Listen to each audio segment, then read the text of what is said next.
creatives, welcome to our new live session with artists, creatives, designers, illustrators all over the world. Today our guest is a wonderful artist, Fiorella. She's a very talented artist and illustrator from Peru, and her work rooted in imagination and creativity, and she often explores themes of childhood and personal memories. And Fiorella project, Immaginario Rastro, started with a poetry book which were dedicated to her grandmother, and now she expanded this project to different videos and paintings and mixed media, and it's really very interesting to know about her artistic journey. And we will talk about childhood in art, about creativity, about how to get inspiration and how to stay so playful in your art. I think we will have a very fun and interesting conversation today. And Fiorella, please send me the request if you're already there, or I can invite you so you can join the live. I just need to type your nickname here. Yeah.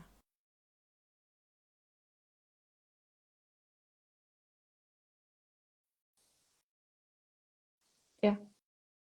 Fiorella, I just sent you the invite, so I think you can now join the live.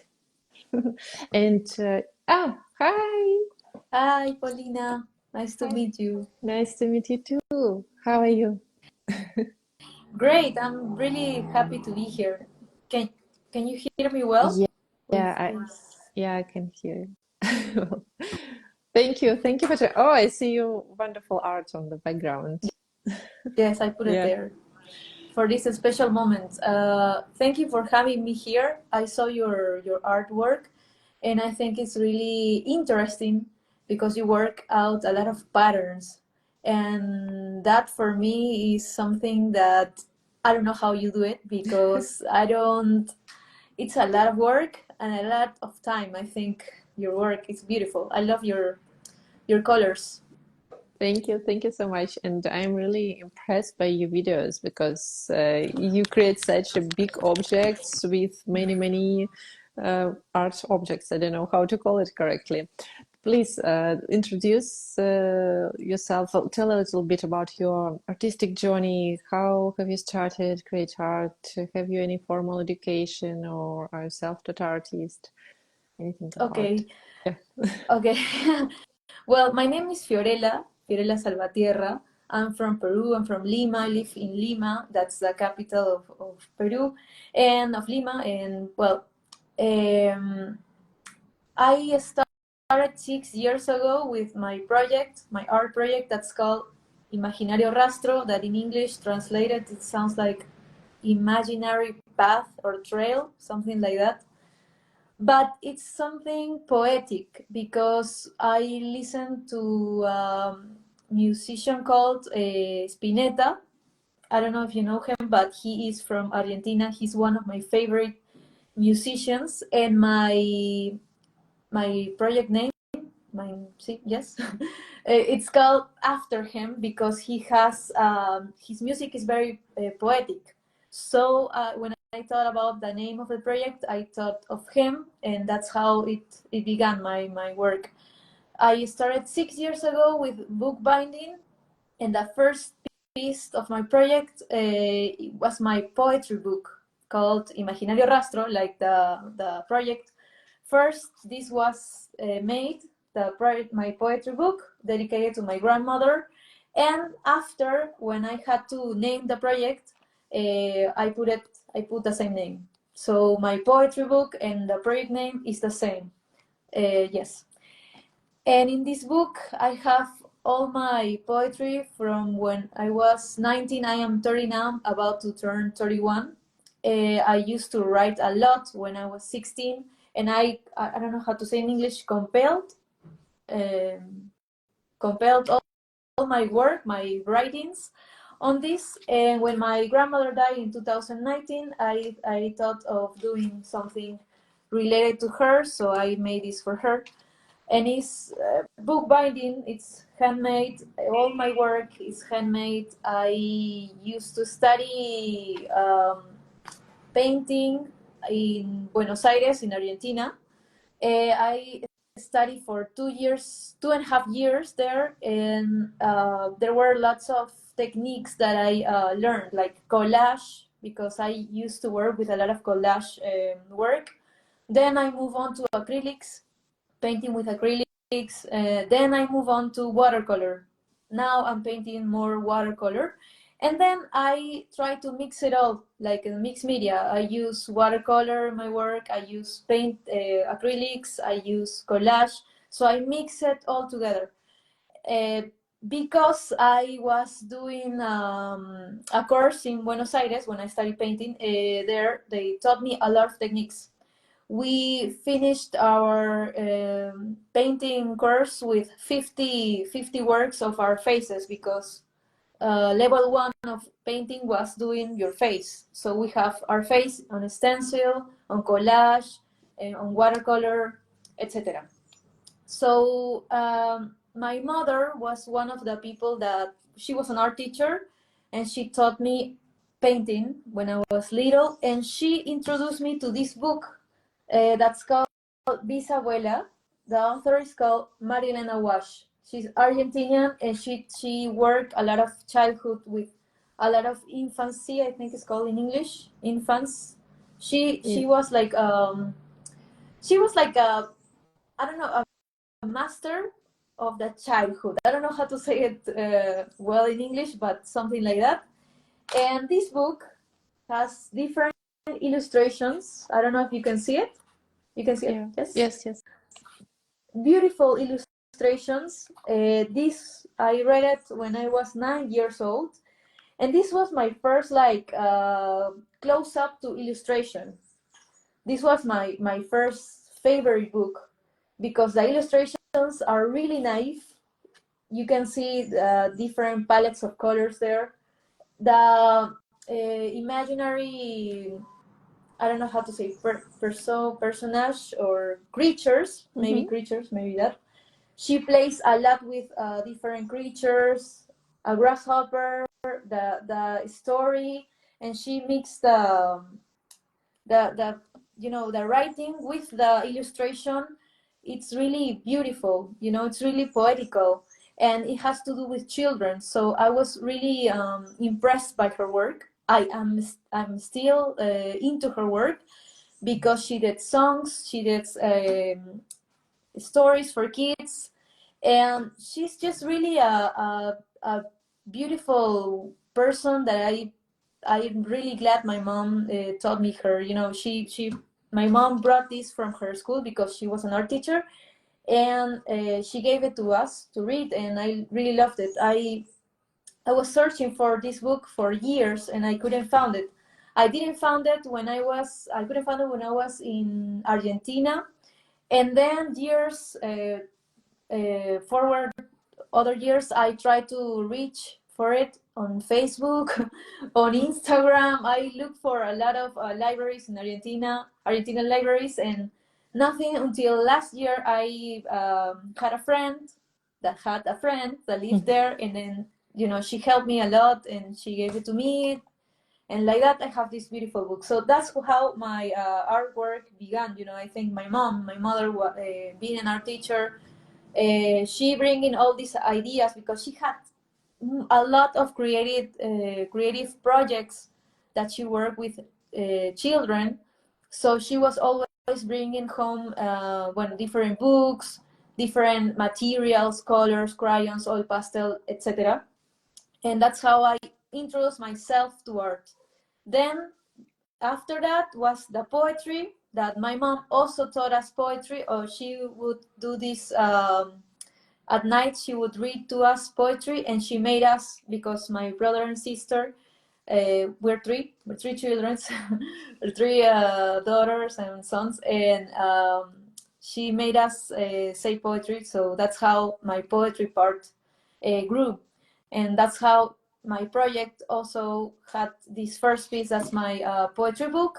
And after that, I was in a project with one of my greatest friends. She, well, she and I, we had this project about bookbinding. So I introduced myself to the bookbinding world.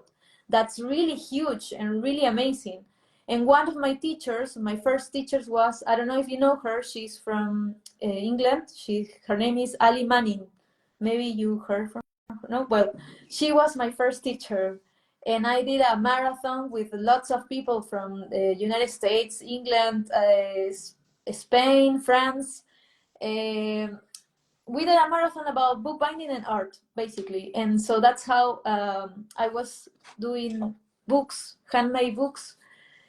And all my handmade books were unique because then I started to study about papers, different cotton papers. There was Japanese papers. Then I started looking for, I don't know how to you call it in English, this part that's I don't know, but anyways. But I studied a lot about different techniques about bookbinding, and then I mixed my illustration with the bookbinding, and then I made a lot of pieces like this. For example, this is like the original piece, and it's a book, and people write on it different stuff. There's people doing using it for art projects. I don't know, just like an agenda. There are different kinds of bookbinding stuff, and I really love using watercolor. Or, for example, this one that's like acrylic with watercolor, but also colors. So So yes, every these are all original pieces, the covers, handmade, yes, right? yes, exactly. I Yeah. I love making one by one. I don't know if I answered your question. I just talked Yes, too of much. I'm course. sorry. No, it's wonderful. Thank you so much for sharing. It was so lovely to listen to this beautiful story and about the book that your mother read to you and all this inspiration. I find it really very lovely and inspiring. Thank you for sharing. And it gave us more like connection with your artistic world and who you are as an artist. Thank you so much for sharing. Thank And you. Thank you. I love your notebooks, these sketchbooks. Do you sell them somewhere Yes, or? I sell them here on my page, my virtual page. I already sent one to Spain and one to France last year, and I hope to send more. You can find all my work in this page, Imaginario Rastro.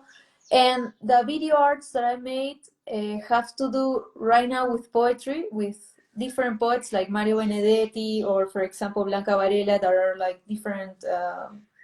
Well, Mario Benedetti is from Uruguay, and then Blanca Varela is Peruvian.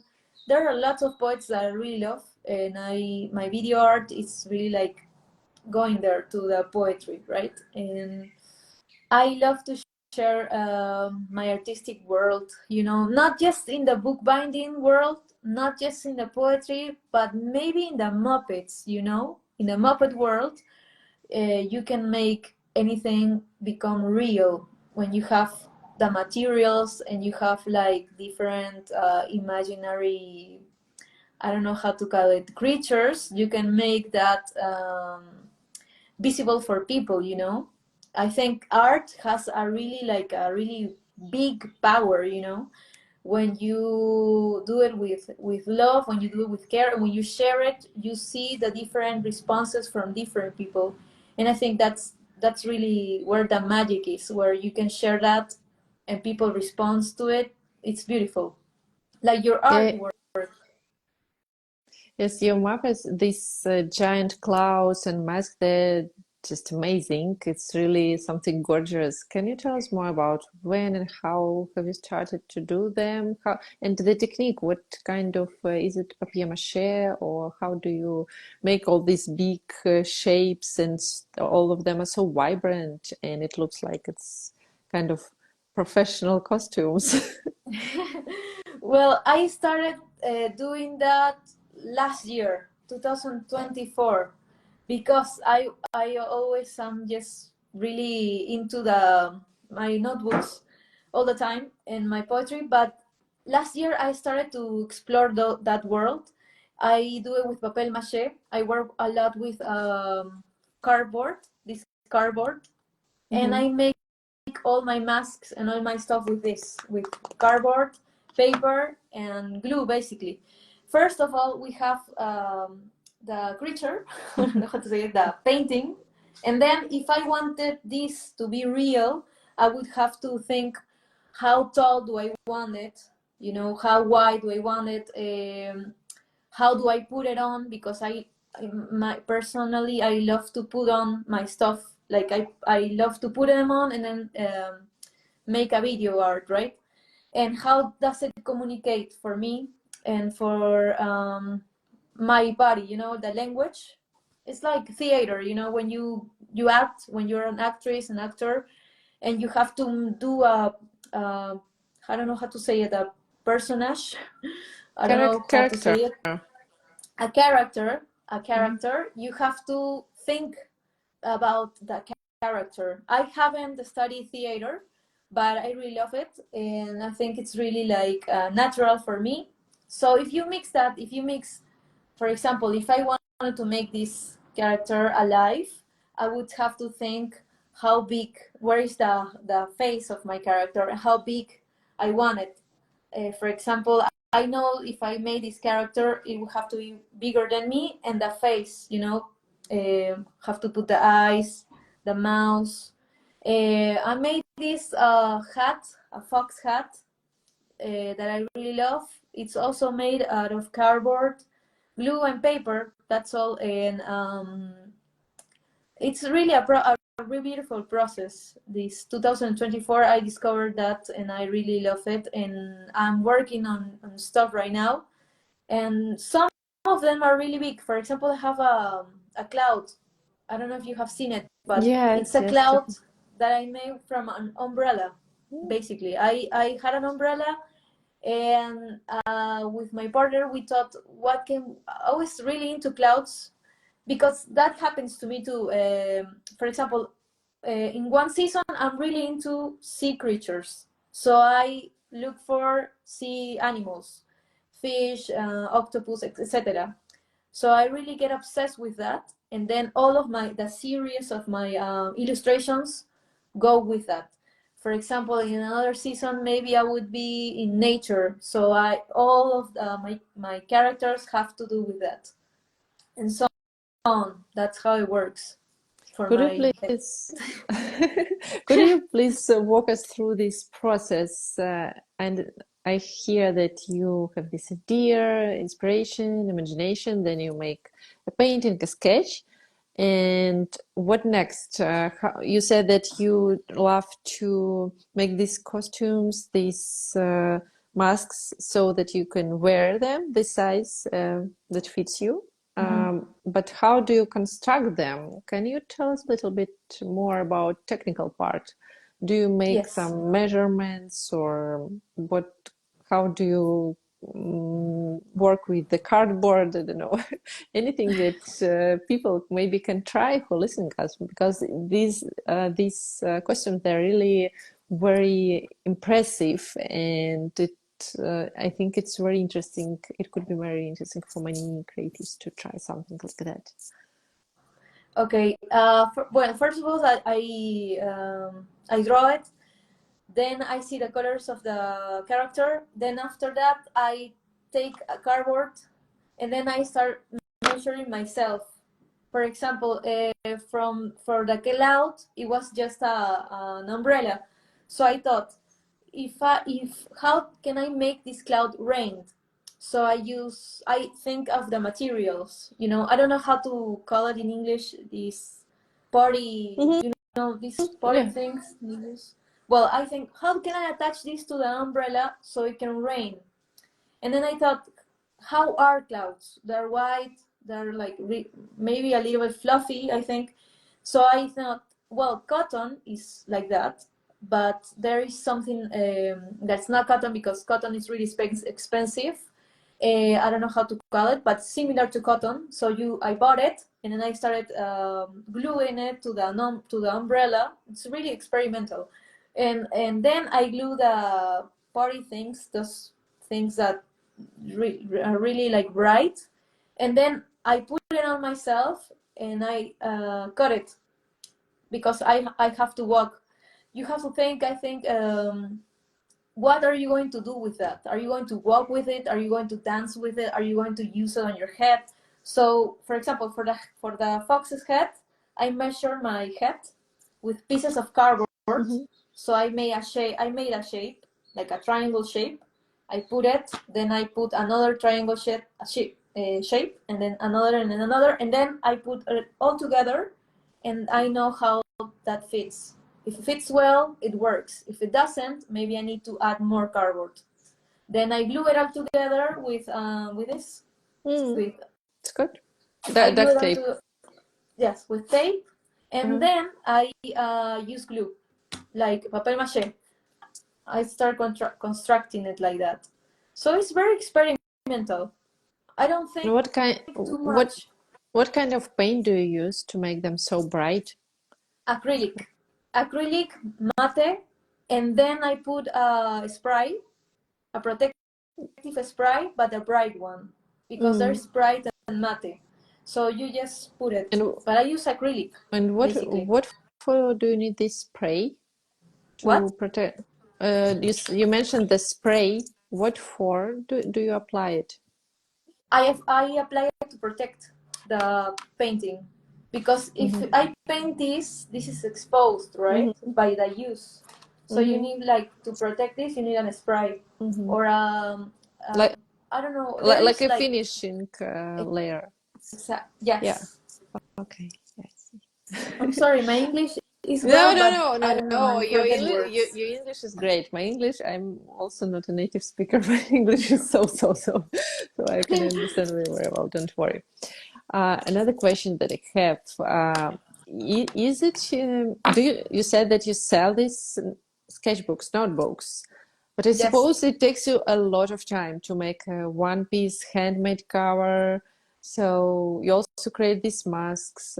What is your main source of income? Is it art or do you have a day job? Is it more like a hobby? No, this is everything.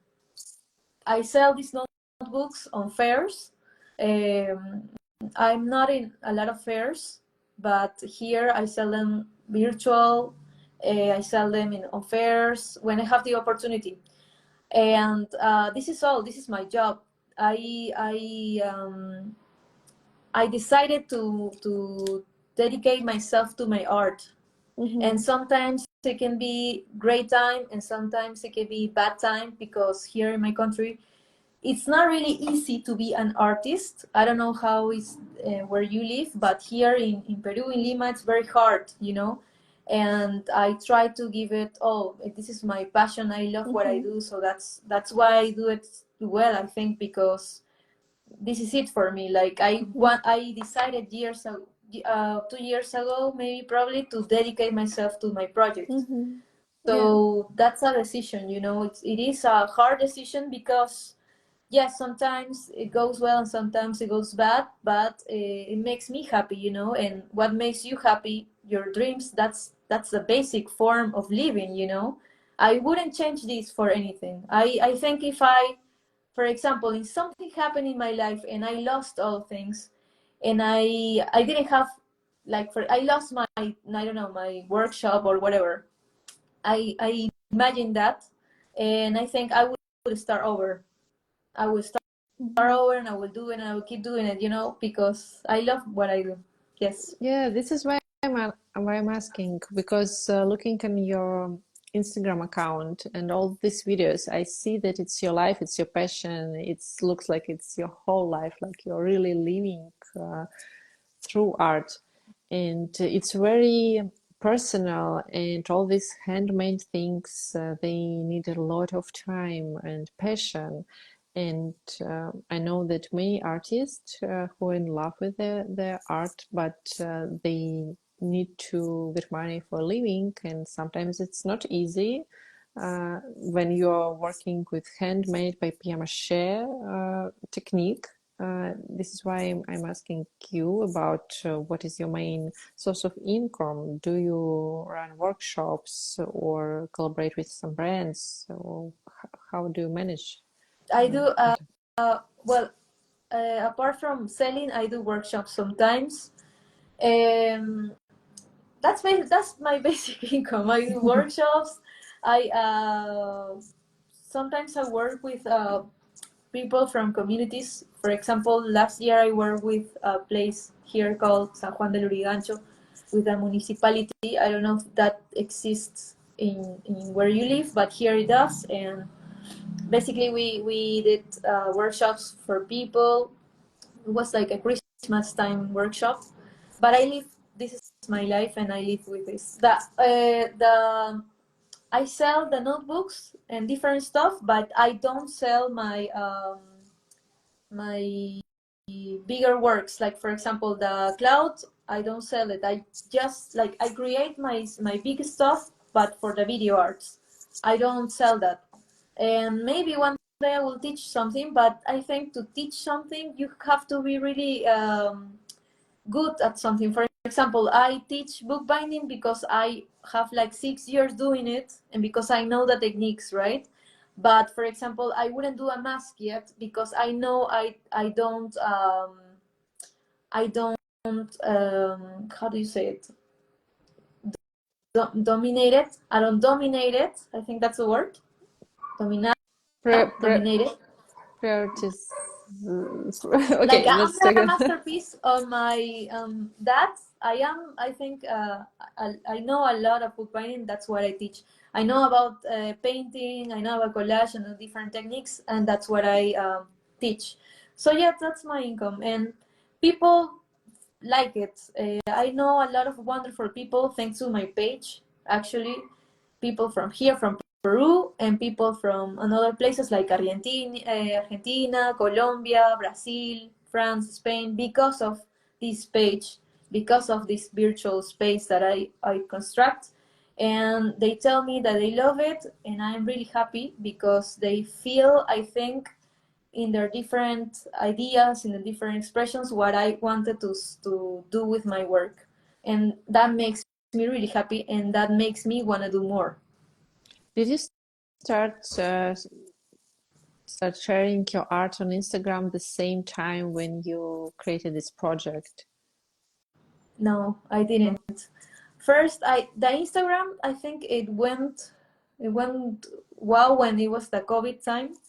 So I think a lot of artists started to show their art, more of their art on Instagram. I think when the COVID passed, right?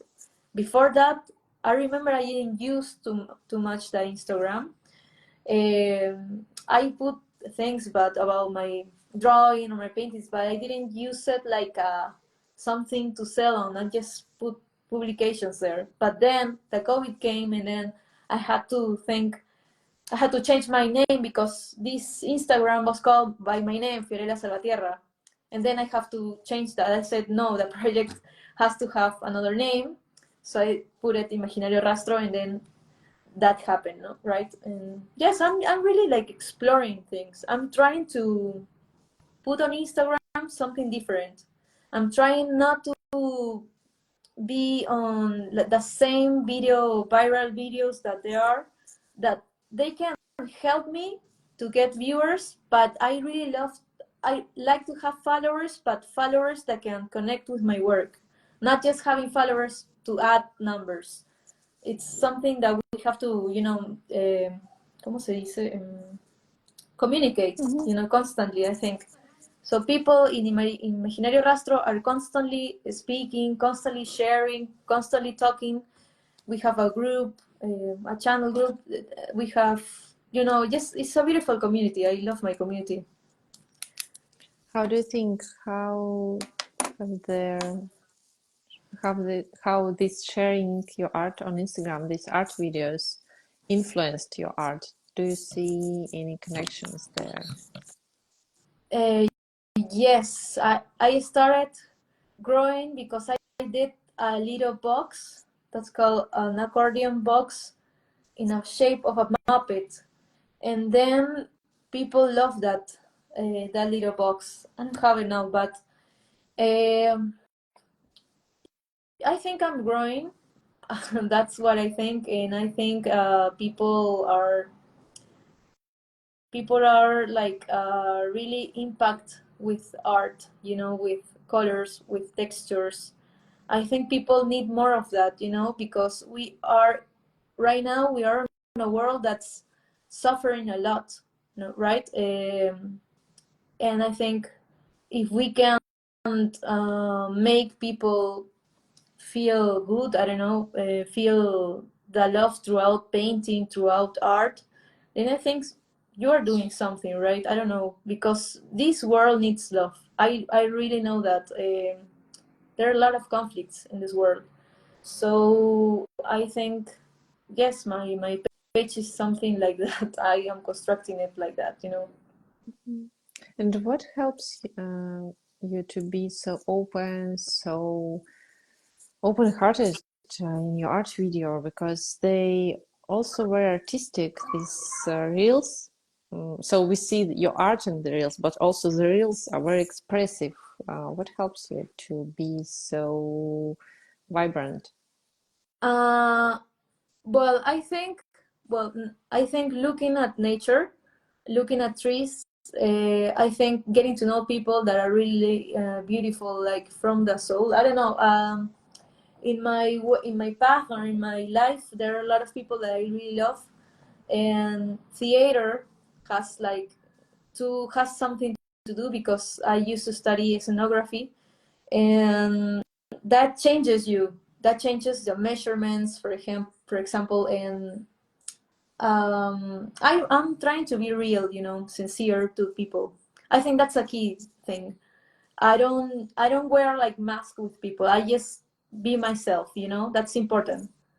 I think that's important to people to know that be yourself, because if you try to be someone else, or you try to do something different from what you really are, then that's not gonna work. I mean, one. It can work sometimes, but it's really important to be yourself. I know that, so that's why I think I do those video art.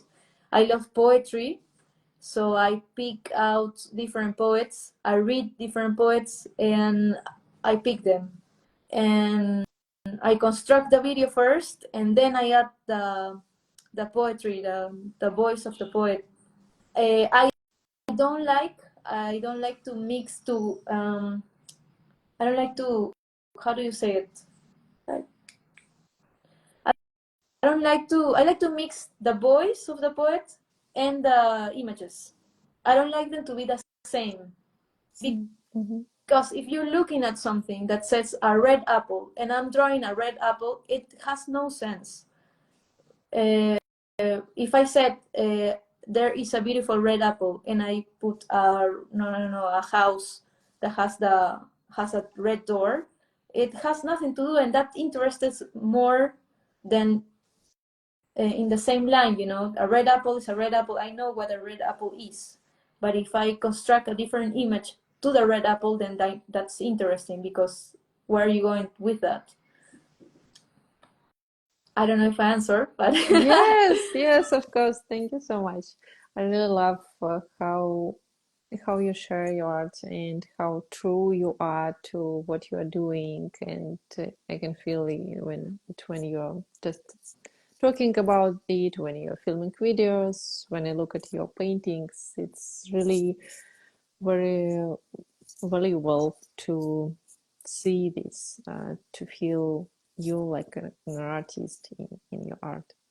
thank you very Um, much. I think my last question for today is, what would you tell to your younger self when you just started this artistic journey? To myself, Yes, to yourself. Imagine like you see yourself many years ago. What would you tell to yourself that time? that I finally did it, because I had um, I don't know, but it was hard for me, because, well, my mom was an art teacher and my dad was a dancer, and they both didn't want me to be an artist because it was hard for them. So they thought, oh, it's going to be hard for my daughter. And that happens here a lot. I don't know what happens where you live, but here people don't like tell their children, don't be an artist, like be a doctor. Mhm. It's better for you, economically. It's yes, be a doctor, be a lawyer, whatever. But here, no, you are an artist, and they tell you no, no, no, no, and that it's. I hope there are a lot of parents from now on that tell their kids, you want to be an artist, do it because you love that, right? I would tell myself that I did it because I am doing it, so I'm really proud of myself. Um, I'm really, really proud of what I am right now. I have been through a lot hard times, but right now I'm really happy, and I just want to spread love, not as an announcement on Instagram. I think that you can see where the love is and where the magic is, and that is on the artworks. When people do art like you, people feel that, people see your colors, people see your compositions, and that's really worth it. And if you can keep doing that, well, you will get to know where you're going to be, because it's really beautiful using imagination. Yeah, that's so beautiful. Thank you so much. Thank you Thank for you all for the everything. joy, for art, for your art, joy and love that you spread. Thank you. It was a pleasure to talk with you. It was a And pleasure thank you to everyone. talk with you too. Thank you. Thank Thank you everyone for you for listening everything. personally. Yeah, Thank you for be everything. I love your page. I have seen your channel, and you have your workshops, and I think that's really cool, beautiful, your patterns. Um, Thank you for the opportunity, and I'm sorry if my English wasn't very no, great it's great. because sometimes Don't I want to worry. say something, Yeah, but I anyways, that's have the that's life. same. I can totally relate. I have the same problems in English. Where are you from? I'm from I'm from St. Petersburg, Russia. Now I live in Spain, in Valencia. So English is not my first language at all. So it's challenging for me every time when I'm taking this hosting this interview. So don't worry. Thank you Yeah, very yeah, much. Nice to yeah. meet You did great. you. Nice to meet Thank you. Thank you, you. Yeah. everybody that was here. I'm going Yeah. to share this. So thank you very much. Thank you. Thank you, everyone. Bye. Bye.